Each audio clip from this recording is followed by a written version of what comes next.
வசமாக சிக்கிய ஆதவ் அர்ஜுனா கோர்ட் கொடுத்த அதிரடி தீர்ப்பு, சூடு பிடிக்கும் தேர்தல் களம். இதெல்லாம் திமுகவின் திட்டமா? தமிழக அரசியல்ல ஒரு சின்ன தீப்பொறி போதும் அது பெரிய காட்டு தீயா மாறுறதுக்கு.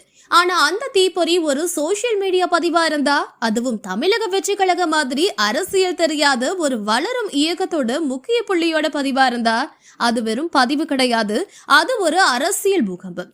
நண்பர்களே, தமிழக வெற்றி கழகத்தோட தேர்தல் பிரச்சார மேலாண்மை பொதுச் செயலாளர் ஆதவ் அர்ஜுனா மேல தொடுக்கப்பட்ட ஒரு பழைய வழக்கு இப்போ மறுபடியும் விஸ்வரூபம் எடுத்திருக்கு. ஒரு பக்கம் கட்சி மாநாடு, இன்னொரு பக்கம் தேர்தல் வேலைகள்னு பிஸியா இருக்க தளபதி விஜய்க்கு இது ஒரு பெரிய தலைவலியா மாறி இருக்கு.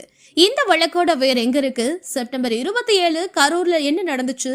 ஏன் இந்த வழக்கு இப்போ திடீர்னு சூடு பிடிச்சிருக்கு? விரிவா பார்க்கலாம். தமிழக வெற்றி கழகத்தோட வரலாற்றுல மறைக்க முடியாத நாள்னா செப்டம்பர் 27. அன்னைக்குதான் கரூர்ல ஏற்பாடு செய்யப்பட்டிருந்த பிரச்சார கூட்டம் வெறும் அரசியல் கூட்டம் மட்டும் கிடையாது, அது விஜயோட அரசியல் பலத்தை நிரூபிக்க வேண்டிய ஒரு களம். ஆனா அன்னைக்கு நடந்த ஒரு துரதிருஷ்டவசமான சம்பவம் ஒட்டுமொத்த தமிழகத்தையே அதிர்ச்சியில ஆழ்ந்துச்சு. எதிர்பாராத விதமா ஏற்பட்ட நெரிசல்ல சிக்கி 41 அப்பாவி உயிர்கள் பலியாச்சு. ஒரு அரசியல் கூட்டத்துல இவ்வளவு பெரிய உயிர் சேதம் என்பது அண்மை கால தமிழக வரலாற்றுல மிகப்பெரிய சோகம். இதனையடுத்து பாதுகாப்பு ஏற்பாடுகள் குளறுபடி செய்ததா தாவேக்கு நிர்வாகிகள் மீது காவல்துறை சரமாரியா பாஞ்சது. நிர்வாகிகள் கைது செய்யப்பட்டாங்க. இந்த கைது நடவடிக்கைகள் தான் ஆதவ் அர்ஜுனாவை கொந்தளிக்க வச்சது.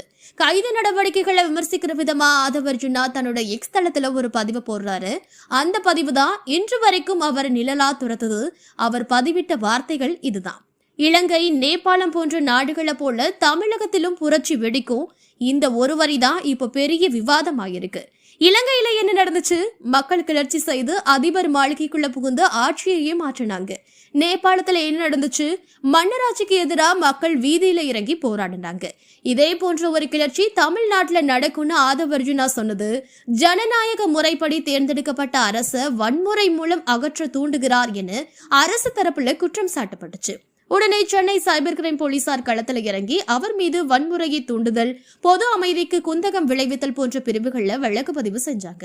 இந்த வழக்கை ரத்து செய்ய கோரி ஆதவ் அர்ஜுனா சென்னை உயர்நீதிமன்றத்துல நாடினாரு.